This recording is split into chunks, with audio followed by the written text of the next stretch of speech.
Hi, my name is Molly Robinson. I am working with the local Black Histories project to do this oral history series on the reservation. The date is July 15th, 2024. It's about 11 o'clock in the morning.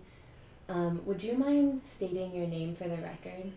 Okay, my name legally is Joan Christine Lee James, but you can refer to me as Christine. Most people call me Christine. Okay, so in the interview, it's okay if I call you Miss James or Christine? Christine. Christine. Okay.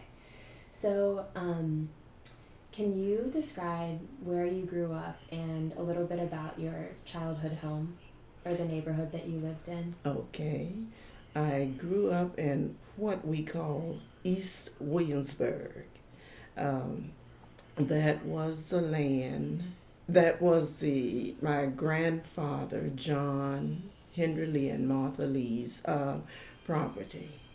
We actually lived with them, and then a few years later, when my grandfather gave the sons their land, our home was right next door. But we still consider that we went over there every day. So that was where I grew up, and that was the life, our life space. Yeah.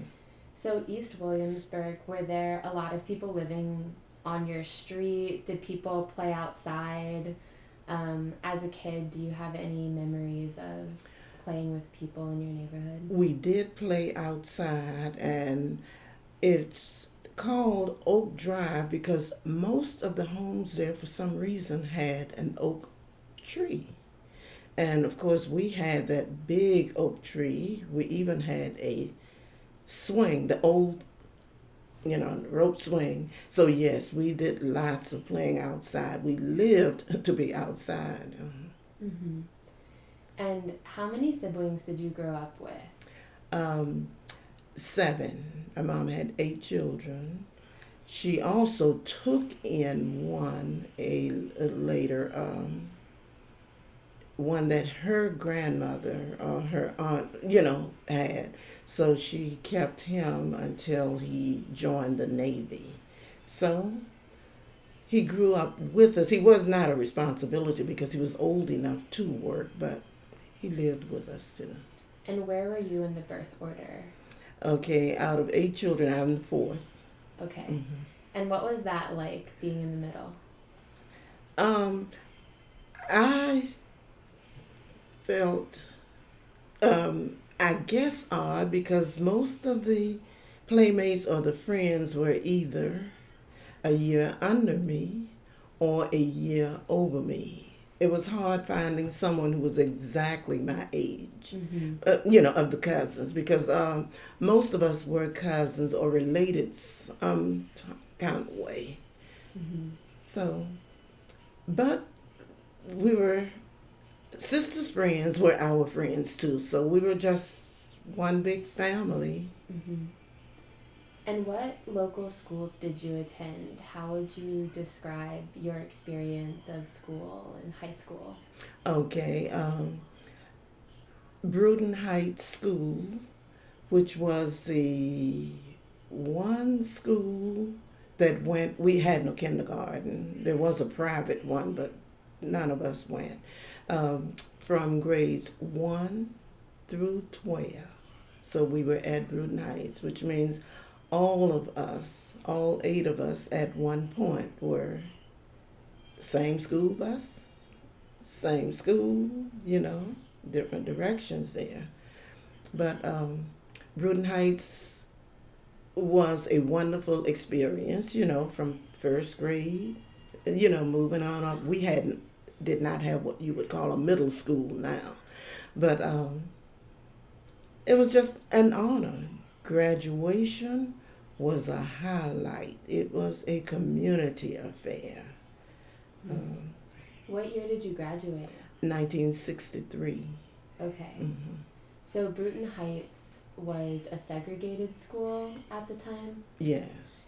And how did you experience that? I mean, I guess you graduated before some of the big civil rights movements and events took place, but did you grow up with a sense of, I guess, segregation and its impact on your learning? Okay.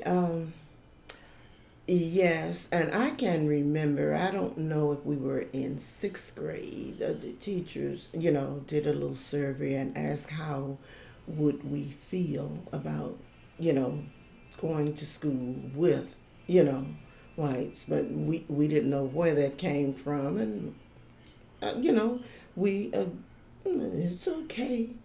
And I'm thinking, things were happening which we were not aware of. Now, we knew Bruton Heights was the black school. We would pass Matthew Whaler. We knew that was, the white school. Mm-hmm. And, of course, James Blair, we knew that was the white. Also, because of where we lived on Oak Drive, some people call that part Penniman Road, which all of it is not. Magruder School was there. We would pass it, and to this day, I've never been in it. Mm-hmm. But I don't know if we questioned why we didn't go there, why we couldn't. Well, first of all, that was considered York County on that side of the road. We were in James City, but we didn't question it. We just looked at Bruton Heights as, the place to be. Mm-hmm. Plus, it was, I understand, a social center. Mm-hmm. Rockefeller, when they had built it, it offered so much. They used it as a USO for the troops who were at Fort Eustis. Wow. They'd show community movies, have dances. I was not a part of that. That was. But you were in school when this was happening? It was a little before. I never went to any of those, no. So when you say that graduation was a community event, what do you mean by that? It's almost like, because of small community, Williamsburg was small. We didn't even have a traffic light. Okay. But anyhow, when it was graduation time, the church expounded it. Everybody, you just knew the community would be there, and they set it up. It was just a grand time. Now, graduations were different. You had baccalaureate services. That was the religious part. I think it stopped the year in 63, but before that, baccalaureate, there were 3 parts to graduation. What is that called? Backyard? Baccalaureate. Baccalaureate. Okay. So I only heard of it. My sister graduated in 60. I'm not sure if they had it, but we didn't. I just heard of the baccalaureate. Mm-hmm. So, but everybody just looked forward to it, and you'd go there, you'd dress, and it was outside because the auditorium was not large enough to accommodate the whole community. This may sound silly, but we had 2 pianos placed outside. Pomp and Circumstance was played, 2 pianos that, like Billy Joel and them do. Mm-hmm. But to this day, when I go to graduations, I prefer it on the piano. To hear the horns, bands playing it. It's nothing like it was in the days of Bruton Heights. To hear Pomp and Circumstance played by 2 different pianists with the pianos, and the marching, the caps and gowns. Yeah. It was just grand. Mm-hmm. So there was a sense of pride, I guess, in the community for the graduates. Yes. So after you graduated high school, what did you end up doing? I went to college to become a teacher, and I wondered, we knew we would go somewhere to further our education. We needed to do something else. But I'm trying to think why I chose to be a teacher. I was not great in math and some other things. If I didn't understand something, I felt that it could have been explained a different way. I think that's why I became a teacher. Mm-hmm. I'm not saying somebody they didn't teach it right, but I said to make a person understand it. Because even in college, I could not get high school. I could not get geometry. Something about it was not making sense. I couldn't see that far. When I got to college and taking it, all of a sudden it snapped, it made sense. And I ended up tutoring someone in math. Yeah, me who couldn't do math, then I started seeing the light in college. Mm-hmm. So where did you go to college? It's in Petersburg. It was called Virginia State College. It's Virginia State University now. So you say that college was a time where everything kind of clicked. Did you feel that way socially as well? Um, I would guess so. We, like I say, we were teased coming from Williamsburg. You were teased? They would say, you're from that one horse town. Of course, a lot of them were from little counties you'd never even heard of. So I think when they tease, they just joke each other about the hometowns. But no, felt a sense of pride because others had gone there. And I picked Virginia State because my aunt, you've heard Mary talk about Aunt Lily. My aunt had her daughter had gone there. I had gone with her to visit her. And the college, Mm-hmm.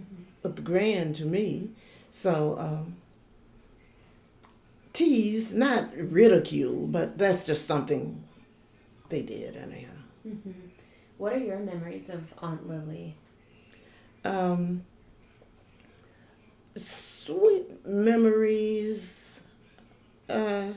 She was just always there for us. She was my dad's oldest sister.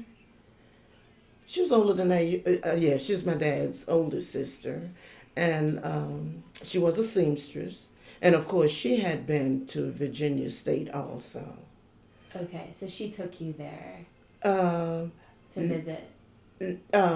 no, yes, I went with her one time to. She was visiting her daughter there. Oh, okay. Uh-huh. I was 14 at that time. But what I'm saying, she was a student at Virginia State also. Okay. Uh-huh. And she had been a teacher. I don't know how certified, but she was a teacher also. A seamstress. She was did other things. Um, when my brother, I had a brother who graduated with me.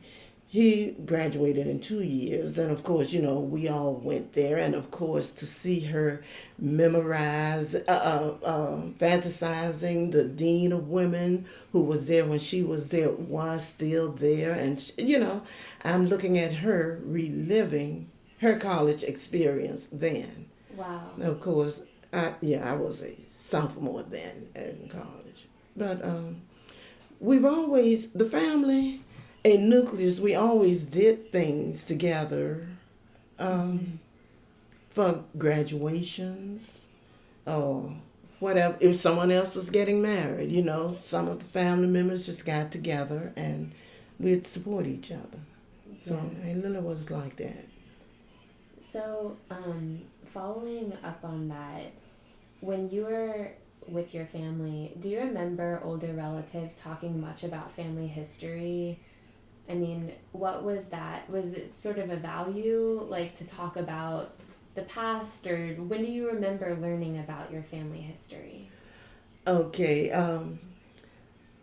they didn't, even though we'd sit on the porch, because I was one of those who was fortunate enough to remember, my grandfather and those other uncles. they would sit there and talk, but we didn't follow in the conversation. Okay. I don't recall them talking about, the old times. Now, around my teenage years, I remember my dad always wanted to, when he didn't feel like working in his garden, go back to Feldy's Creek. We crabbed a lot. He would do that for relaxation, but did not know why that area. Mm-hmm. See, I don't recall them talking about the reservation, not, as we were young. Mm-hmm. So when you went back to Felgut's Creek to crab, can you describe what that was like? Did you have a boat? Did you have nets? What did you have with you? Oh yeah, he had a boat because we'd go on fishing trips too. He did eventually get a motor, but yes, he had a boat, like a rowboat, and had the little motor sometimes too. We'd take, now Mary's grandmother, who was my aunt, that was my dad's favorite sister, because, Yertally? Yertle. Okay. She always accompanied him. And we'd go, I think he'd go fishing, I want to say every week. It may have been every 2 weeks or whatever. But fishing was something they always did, and back there too. But we didn't know why. We figured that's where the water was. Mm-hmm.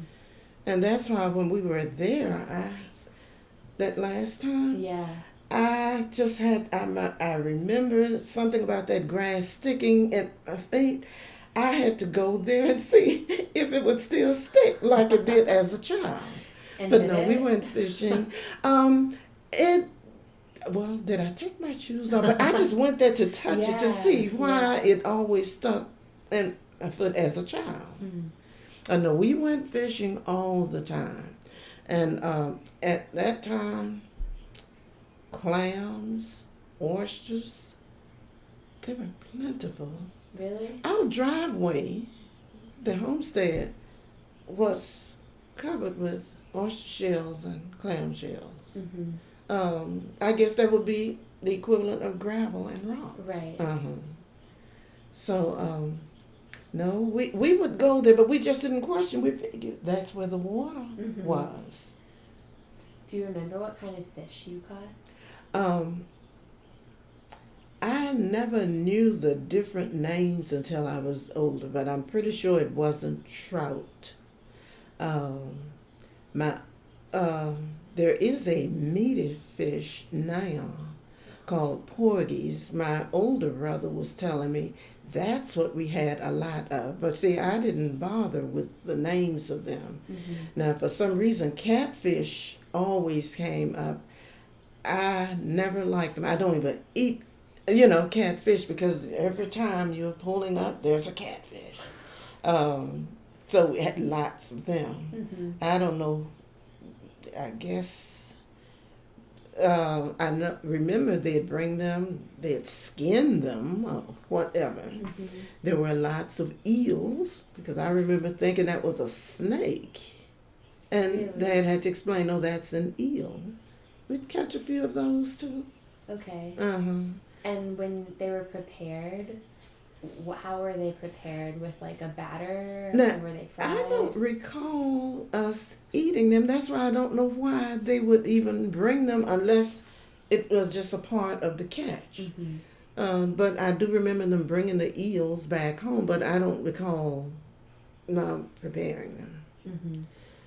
They did do catfish, but, I wanted no part of that. First of all, because understanding they were like...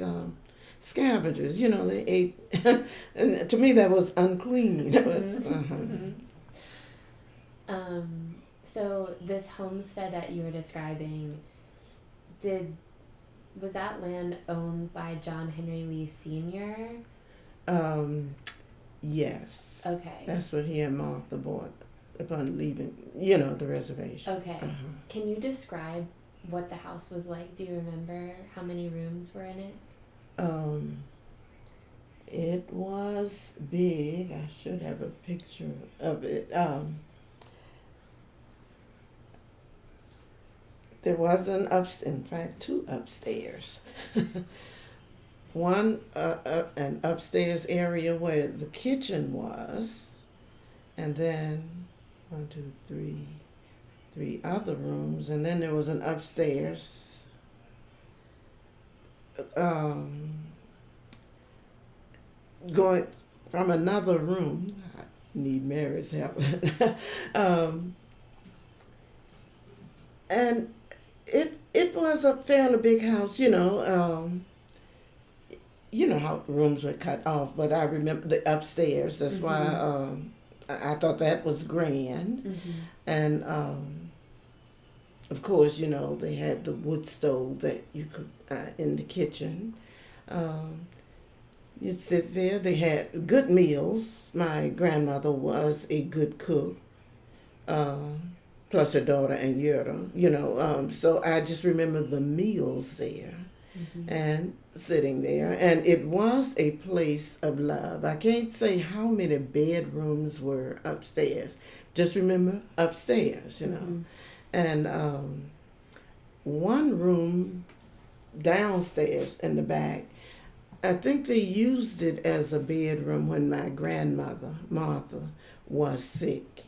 I can remember as a child, my mom would tell me and my sister every day we'd go over there and you ask your grandma how you feeling. I can remember we'd just go over there. She's laying in the bed. Hi, Grandma, how you feel? It's like rehearsed, but just to ask her how she's feeling. That's what I remember about the inside of the house. But then the outside, which was so grand to me, first of all, because of that grapevine that went from the road way back, as far as the eyes could see. And Grandma also had fruit trees. I guess, I don't know if we call it an orchard, but, fruit trees, nut tree, at least 4 kinds of nuts, nut trees. Do you remember what they were? I know pecans, walnuts, one with that hard shell. I don't know if they were called Brazil nuts. And I can't remember the other one, but it's like everything you wanted was there. Plus, she liked flowers, so obviously the yard was nice and big also, in addition to that wonderful oak tree out there, But yes, she had nice flowers. And then out by the house, over on if you're standing by the road on the left side, she had what she called a flower bed. I don't know if she had a little wire around it, but just gorgeous flowers. She had almost like my eucalyptus plants out there, but by the road.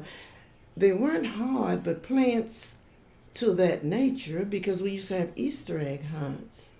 And you could, hide things there, hide the eggs there. Do you remember if she had a favorite flower? No, I can't recall a favorite flower. And I think the bed was a variety of flowers. Right. She also had, we didn't call it a basement, a cellar. On one side of the house also. And they did lots of canning and wine making. And from the grapes that grew on that vine? The grapes, yes. And also dandelions. A lot of people had not heard of it, but I once put online about the dandelion wine, and I found out other people are saying, "Oh yes, we used to do that." But yes, dandelion wine. Of course, people call it peach brandy, but I guess it was peach. They made wine out of, I guess, just about anything. Right. But yeah, that was stored, there. Just interesting. It sounds so abundant. Uh, it really was. Yeah. Um, okay, so I want to ask you a little bit more about relatives from both your maternal and paternal side who came from the reservation or were descended from people who came from the reservation. So, um, if it's okay, I'll start with your paternal side first, the Lees. Okay. And then I'll ask you a few questions about the Parsons, who I understand also came from the reservation. Mm-hmm. So, how would you describe your father, John Henry Lee Jr.? John Henry Lee Jr., he was, I wanted to say, not necessarily spoiled, but he was next to the baby. Alexander, Uncle Alec, was the baby, but they were all very close, and it seems like Uncle Alec looked out for Dad. But they knew they could depend on each other. It's hard to describe that. He was the one who did farm. We wondered why he was the only one farming, but I understand the brothers had something to do with it. Like, I think Uncle Zeke was the one who saw that he had the tractor. But see, Dad did all that. The brothers would come to help him, but Dad seems like farming was therapy for him. And did he rent any land to farm, or did he farm the land that they bought after they moved from the reservation? The land that John Henry Lee, my grandfather, had given him. That's what my dad was farming. Okay. So our land. And do you remember what kind of crops he grew? Okay. First of all, what he called soybeans, but we call them soda beans. Soybeans. We don't soybeans.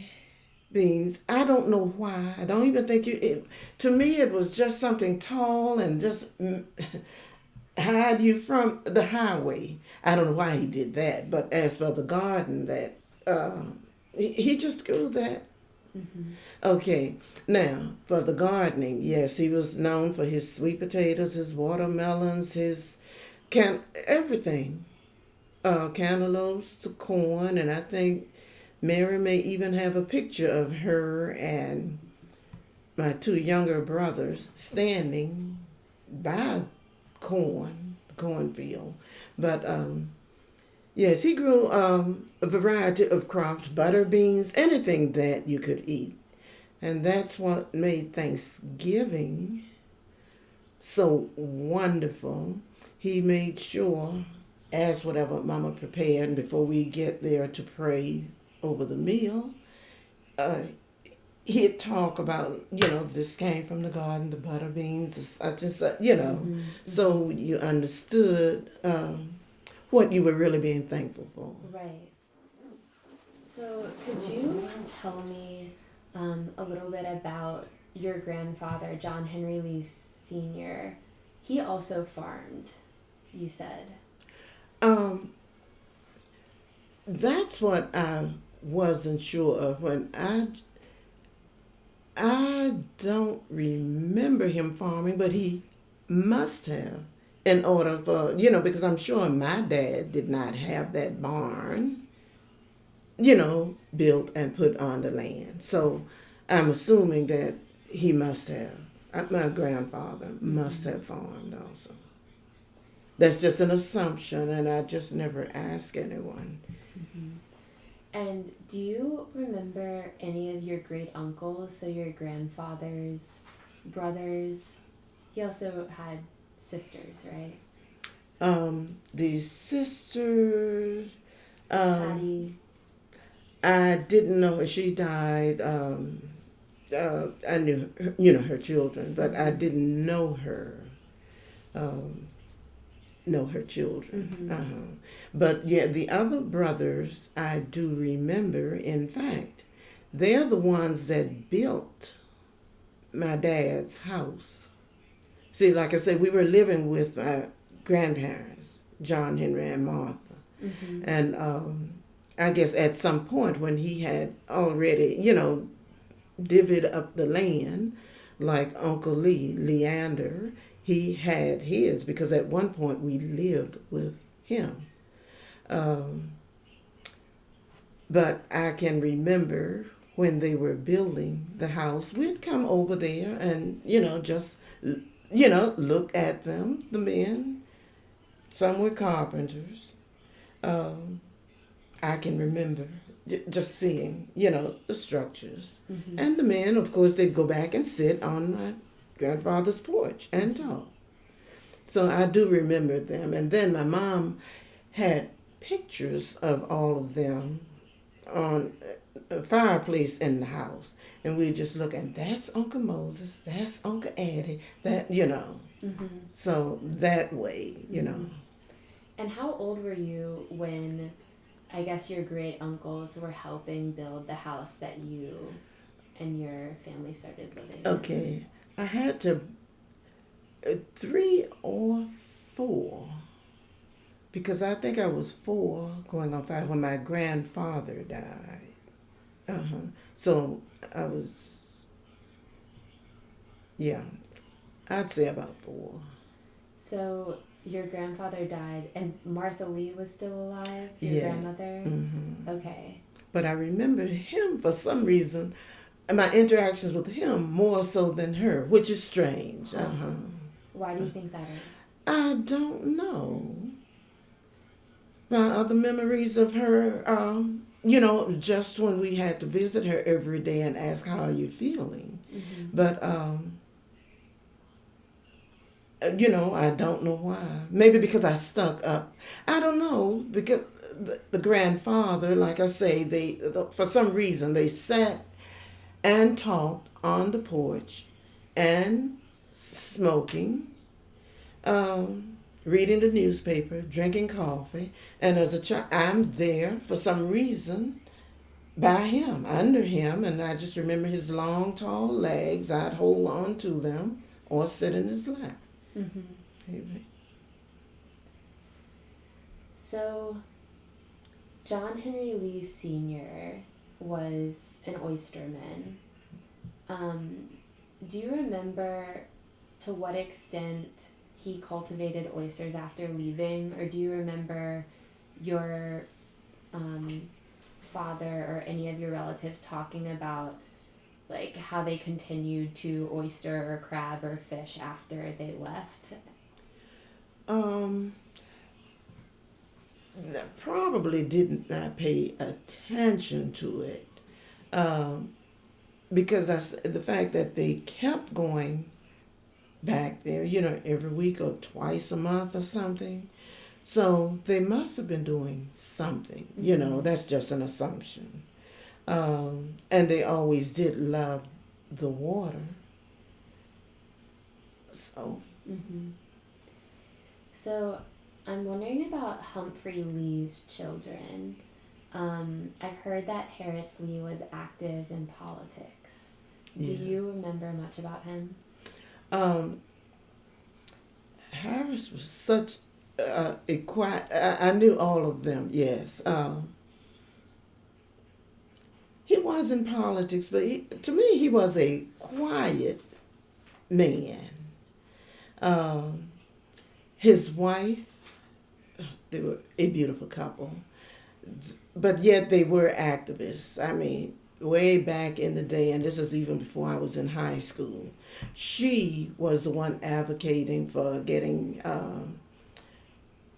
uniforms for the band members at school and things like that. I'm sure he was in her corner, and because of her doing it. But yes, I just saw him as a quieter type, but yet they did get things done. And yes, they were in, the activities like that. Mm-hmm. And did Humphrey Lee and his children end up living along Penniman Road or Oak Drive as well? Yes. Okay. Mm-hmm. So, I learned from Mary that Humphrey Lee's daughter, Hattie, lived in her uncle Moses Lee's house. Yes. Because those brothers look out for each other, some kind of way Uncle Moses saw to it at Humphrey. I don't know the full story, but saw to it that he lived there. And do you remember visiting that house? Yes. What was it like? Um, Almost like my grandfather's house. The same door, I'm sure. One of them, but the same screen door. And this was like in the 2000s, that same screen door, just like the one that we had originally. But trying to see, yeah, the homes were built on the same scale, and the upstairs. Nothing grand, but the 2-story house, which is still standing. It's a little dilapidated, but it's still standing. And would you mind sharing some of your memories of Hattie Lee, your cousin Hattie Lee? Okay, Hattie, of all of Humphrey's children, well, I love Edith too, but she was visited a lot. There were some of the brothers that didn't visit. One, I was almost surprised that it was a brother. We called him Mr. rather than cousin. In fact, 2 of the brothers we called cousin, but yet we knew we were cousins, and yet Dad still visited them. But for some reason, we called them Mr. Yet, Hattie was cousin Hattie. Edith was cousin Edith. And another one we called by the nickname. But there was still love there. But some just seemed a little estranged, but found out later that their children, just knew us and were friends, and my mother would say something, and one of them actually told my husband, they were taking a class together, that I was a cousin. I said, no cousin, I know my cousins. And then, found out, and after we got together for a family reunion, we are, and then I started thinking back and did remember the names from them. So it's like we didn't always visit them, but our parents did, so they knew them and us. And what do you remember about Edith Lee? Edith, well, only after she moved back here, she, upon graduating, I guess from nursing school or college, she lived in New York. We remember them talking about the Aunt Edith, and when she moved back, she was with one of our other cousins. They say, well, this is Cousin Hattie's sister. And then we got to be good friends because, of course, my mother was close to them. Mom helped her when she moved here, helped, in the house, clean up and all. So Edith and I got to be good friends. I loved her to death. So I understand that Lewis Taylor was Martha Lee's father, so your great-grandfather, and that he had a house after he and other residents were displaced from the reservation. I was wondering what you might remember about Lewis Taylor, what you might have heard about him, and if you remember his house. Okay, actually, for some reason, knew nothing about him. Yet, for some reason, Alec, there was a little house on his property, and they said that was Lewis Taylor's. I don't know if that the grandfather's house or just a home they made do for him in his later years, but I knew nothing about. Okay. So, if it's okay, I'll ask a few questions about your mom and her side of the family. Okay. So how would you describe your mother? And what was her name? Josephine. Josephine. Josephine Parsons. And she was okay. Her mom died when she was young. I'm not sure if she was 4 or 5, something like that. And her father, like most men, wanted his sister to raise, they lived near each other. The sister raised 2 of the children, I think.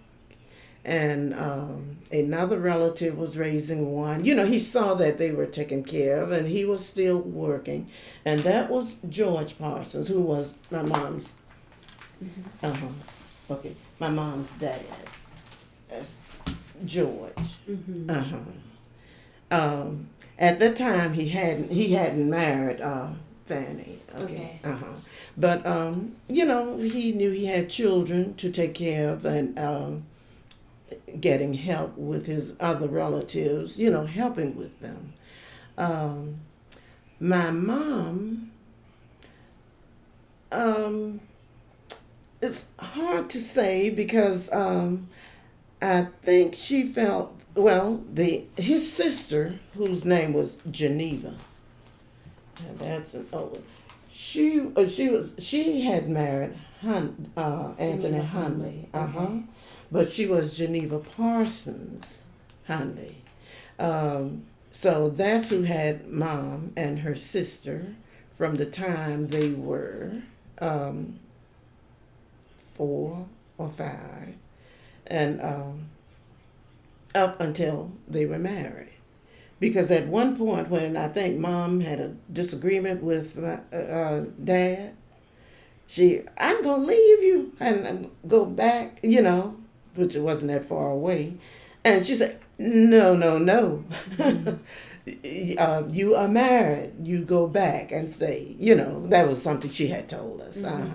So, but Geneva had been a great part of our lives. When mom would have a baby, we would go back and stay there. And once again, she had this 2-story house like most of them did. Most of the homes were the 2 stories.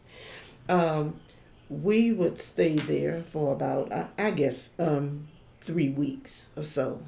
And Geneva was good to us. She was a musician. I never understood why she gave other people lessons, but why she never taught mom how to play. But I can remember that old pipe organ in the house. In her house? In her house. As children, we had to, with the 2 levels, what you see on cowboy shows, you don't see those that much. But she had that in her house. And I understand she was a musician at the church, at St. John Church. Okay. And I only found that out being at a church program, and they were reading the church history, and they said that. I say, so that's why. I thought she just did music in her home. Okay. But also, her brother, the youngest brother, we are not Parsons now, Eastwick. Okay. He was a musician. He played for his church. So did his children also. So that was the interesting. Mom also had a brother who had scarlet fever or something, and he, not quite, some people would call it retarded. He could still talk, but just a little slow. and this is him. Um, I don't. Aunt Geneva didn't raise him. I think Fanny, who Parsons married, she ended up taking him in. She said he'll always have a home for with me. Mm-hmm. So that was the interesting part. But I can remember on Sundays he would walk over. He was crazy about my mom. He always visited her. And he'd visit the other sisters also. Now, Mom also had an older brother, another brother. He lived with an aunt in New Jersey. Okay, but they were still close because I think I was about 9 or 10, and we went to visit them and stayed for a week. Of course, Uncle Alec drove for my dad. Like I said, they protected my dad. Okay, but we stayed with him. That's who we call our Uncle Nick. Okay, that was his brother. This is Mom's sister, Queen Esther May, and she's the one that was raised, with Mom. So naturally we were close, with her. And okay, there was another brother whose name was Raymond. Okay. And I'm trying to say, he would visit Aunt Fanny, but it's hard to describe him. But anyhow, he's still in the family, but he is Mom's brother. Mm-hmm. One time my sister gave a birthday party for my mom, and he was still alive. And boy, he was just jolly. I never saw him like this as a child, just joking and talking. So we just see people in different lights. Mm-hmm. Mm-hmm. Thanks for sharing that book of pictures. Huh? Thanks for sharing this book of pictures. Oh, okay. Of course, like we say, that with the Parsons, these are, anyhow, this Mom, and she had another brother, not Mom's brother, but her dad had another brother. George Parsons had another brother. His name was James. They call him Jim. Okay, these are his 2 daughters, and they and Mom were so close all along, and we never understood that closeness. But we found out he used to build homes, and right down there on Penniman Road also. So George Parsons, your grandfather, he lived in the reservation. But yes. Do you know where he lived in the reservation? No, because do you know when we did that interview at St. John Church and we had Lucille, at that point we were thinking, she was saying, I don't think the Parsons were from the reservation. Okay, we didn't know, yet we had it in our hands. Now, long time ago we had a Parsons family reunion. We had the book. I happened to be reading it, and each of the brothers were talking about it, and it was James who was talking about being displaced from the reservation. So that's when we shared it, and Mary kept telling me that Aunt Geneva was on the reservation, and I was beating her down. No, she married Hundley, who was a part of it. But after going back over what I already had been sitting on, so see, he makes mention of that when they had to move. Right. Okay, interesting. So I had to tell Aunt Lucille, because she was thinking, no, we're not sure where the Parsons came from, but they went from the reservation. But see, his word sealed it. So I guess, is it Chesley Williams? Chesley, yes. Was he a Parsons as well? Was he? Was he a Parsons as well? No. What it is? Okay. How he is mom's grandfather. Okay, I have to think it through. Okay, his daughter, Chesley Williams. Yeah, his daughter is my mom's mother. Her name was Jessie. Mom's mom was Jessie. Okay. Okay, Chesley was Jessie's father. So he would be her great No, her grandfather. Her grandfather. Her grandfather. Mama's grandfather. Okay. My great. Yeah. Okay. Yeah. Yeah. So Chesley was her grandfather. Okay. And I didn't know him. You know, Mom would talk about him. But the strange part, either his wife was still living when we were children, going to Sunday school, and, you know, stopped by. I don't want to be wrong, but Miss Lily Williams. Well, anyhow, we knew, she had the long hair. But, you know, didn't make the connection at the time. We didn't consider Mama a Williams, but her mother was Jessie Williams.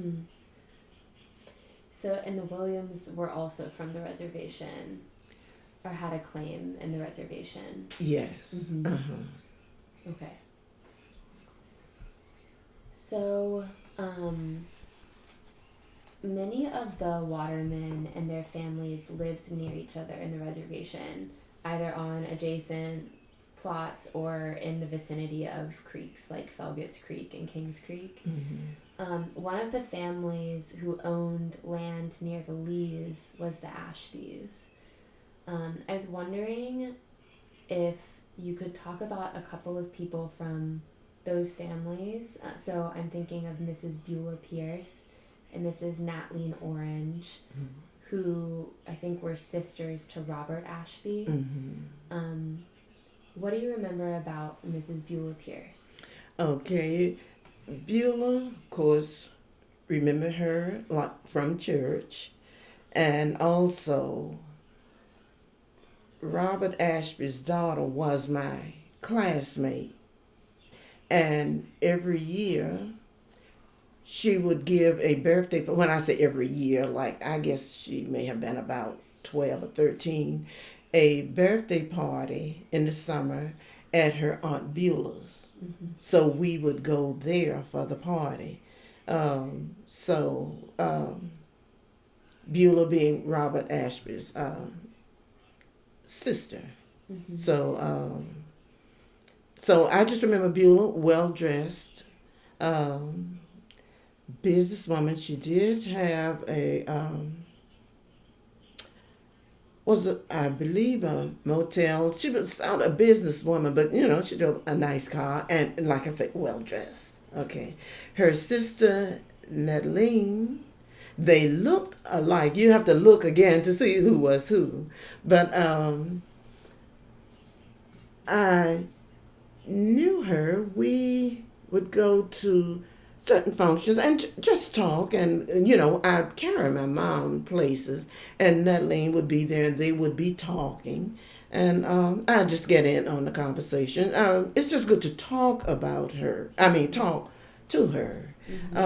As for anything else, you know, about her, I mean, she gave good advice. I just wondered. We were talking about dieting, and she would give good advice about that. Her hair was always looking nice. She and Beulah, they were stylish. And she said how old she was. I said, and you're not even gray. She said, you've heard of Miss Clairol, haven't you? You know, like that. Mrs. Clairol. Miss Clairol, the Miss dye. Clairol is the dye. She was saying what she was saying. That's why she's not gray. Mm-hmm. She, used that Right. rinse or whatever. Mm-hmm. But they were pleasant people. Robert, like I say, I'd go over the house because, like I say, the daughter was my classmate. Mm-hmm. I just saw him. He was a tall man. He did not talk too much. If we were going out, he'd just tell the children, and behave yourselves. He didn't talk very. I didn't converse with him that much. Tall, nice man. They were nice people. So, Nat Lee and Orange married into the Orange family, and they also had claims in the reservation. Yes. So, do you remember anything about Booker T. Orange? I think he was probably about 8 years old when the family left the reservation, Mm-hmm. but I understand that he ended up opening a restaurant. Yes. We called him Jack. For some reason, how he get a nickname like, Jack from, But, yes, he did. He was a fine man. I think multi-talented, too. Because he did plumbing work. Because my dad had him to install a shower out on a porch. I mean, I felt bad for him. I mean, being the nice, kind man he is, he struggled and he worked hard putting those pipes and things where there were none. Mm-hmm. And he did it, but I could see it was the respect he had for Dad rather than say, this is impossible. He struggled. So that speaks of his personality. He was a nice man. But that business he had, they called it, I mean, you have different names for it. Some call it the supper club. Yet he had the ice cream corral there. That's where we went as teenagers on Sundays after, we'd walk out with our friends, and outside you could, order ice cream and whatever. Then the supper club would probably be, I guess like clubs. But I can remember when we were in high school, he would let us use it for fundraisers, teenage dances like hops, sock hops or whatever. It was, for teenagers. So he served, he was an oasis in the community. Mm-hmm. When I look at Happy Days with Arnold and Fonz and them, and with Fonz and them and Arnold's place, it would have been like Arnold's place. Mm-hmm. If you're familiar with Happy Days. Mm-hmm. So the restaurant, do you remember what kind of food they served? We never, all I can remember the ice cream that we got, but we never ate. I don't recall even looking at a menu there or getting anything to eat there. Mm-hmm. So it's interesting that you say he was handy, Booker T. Orange, that he did plumbing, because I think he and his brother worked at the Naval Weapons Station for a period. And I saw in the census that another one of their brothers, Lincoln Orange Jr., may have also worked at the Naval Weapons Station. Do you recall many relatives or family friends who worked for the Navy Mine Depot or the Naval Weapons Station?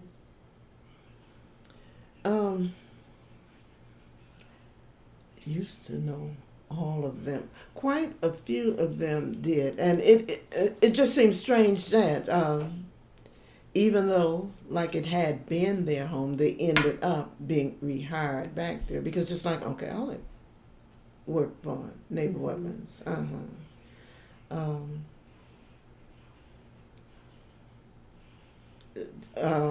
I'm thinking back now, not just family members, but some of the church members. But yes, I can't call names right out, even though I do have No worries. pictures. No worries. But a lot of them were employed. Right. Mm-hmm. And so when you learned about it, you thought it was strange that they were working on land that they would have inherited, that was their homeland, right?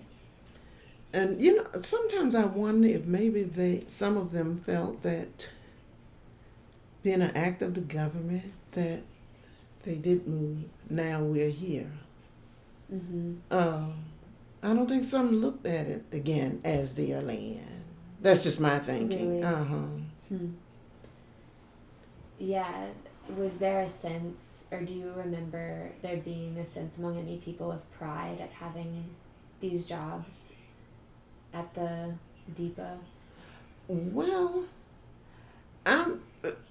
Well, a statement Dad always made: if you can work for the government, that's the best job. So I'm sure there was pride. Just they thought of it as a government job because when my older sister had gotten a job, some test, civil service test, but yet she wanted to go to college. I think Dad wanted to say, "No, you with the government. You want to stay with the government." Of course, she did go on to school, but that's the way they just felt. If you're with the government, you can't beat that. Do you think that was because of the kind of job security that those positions afforded, or what do you chalk that up to?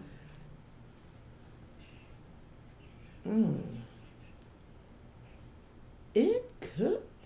Maybe they did feel, government work was the most secure work. I guess. I'm not sure. Mm-hmm. And you, I think, had mentioned that one of your relatives or ancestors worked for the C&O Railroad. Help me, Mary. What they did. No. Oh, okay. I might be getting that confused. I'm sorry.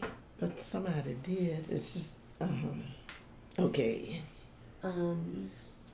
So, in a group oral history, I think you or Mary or Curtis Lassiter mentioned Uncle Alec's property and finding cannonballs in the yard. So I understand that there's a new highway marker out there now on Route 143 that commemorates a Civil War site. What does it feel like to have grown up in a place where different groups and foundations and organizations are trying to commemorate history? I mean, I guess that's also what we're doing now. I have mixed feelings about it because it needs to be told, and even on our property, which all of it was our grandfather's, but on Johnny's property, my brother had 3 or 4 cannonballs out on the porch. So in plowing, yes, it was common to dig them up, so we knew Civil War, was in that area. A few years back, this is before 2009, I'd be at my brother's, who was staying out at the homestead, and people would come knocking there, and they wanted to look and check for something else. So it was war territory. Now, one of the cannonballs, I don't know what happened to the other 3 that he kept on the porch, but one we retrieved. My daughter's holding it, right now.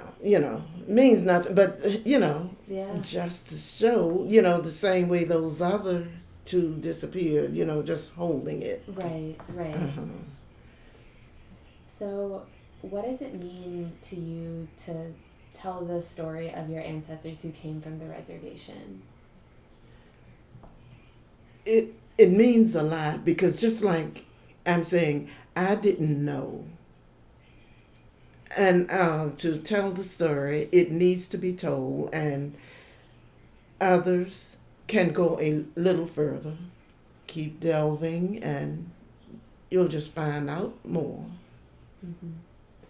And with your children, and I'm sorry I didn't ask you, do you have, I think I've seen pictures of your children, but do you have children and grandchildren? Yes.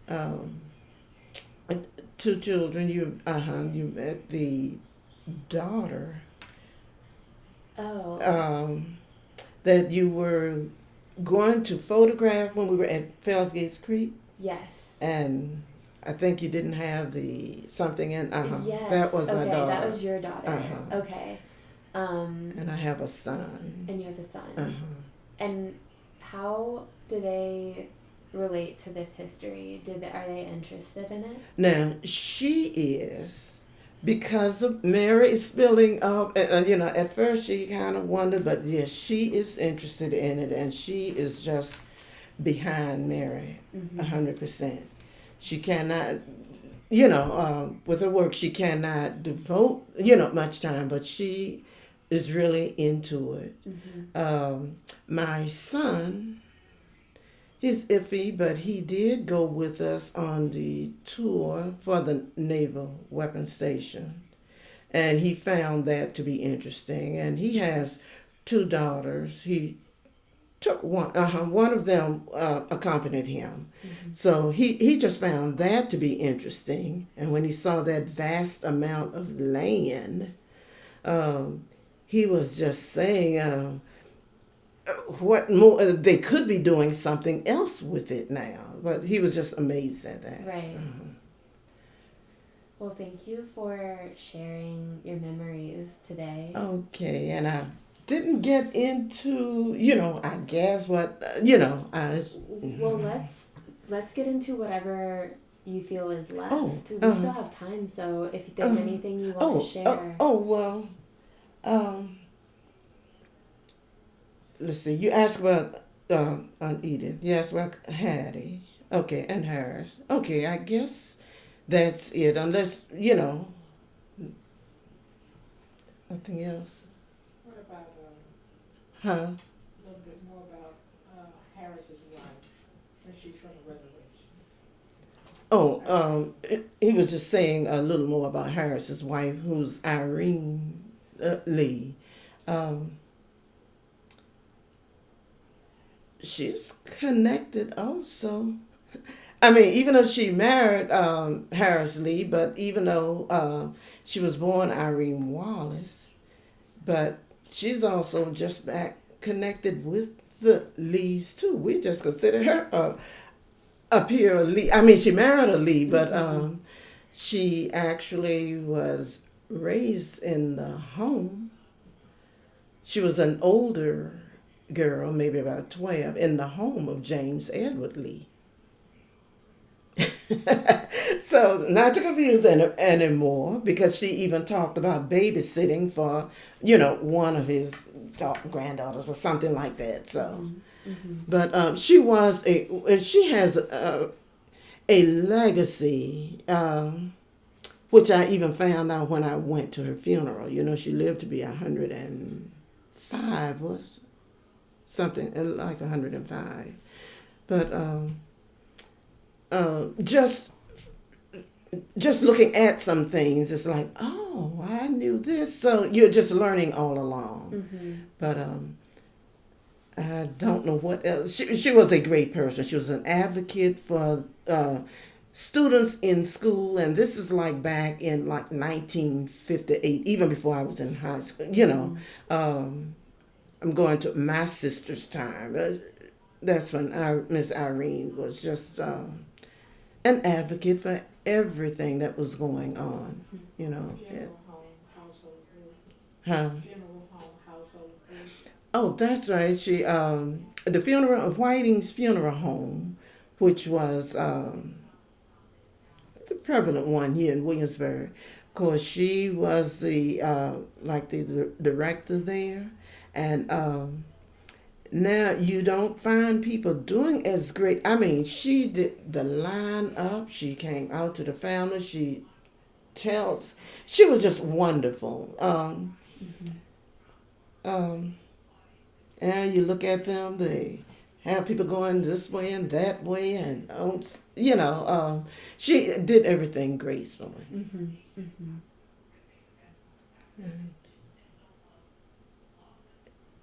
Anything else, Mary?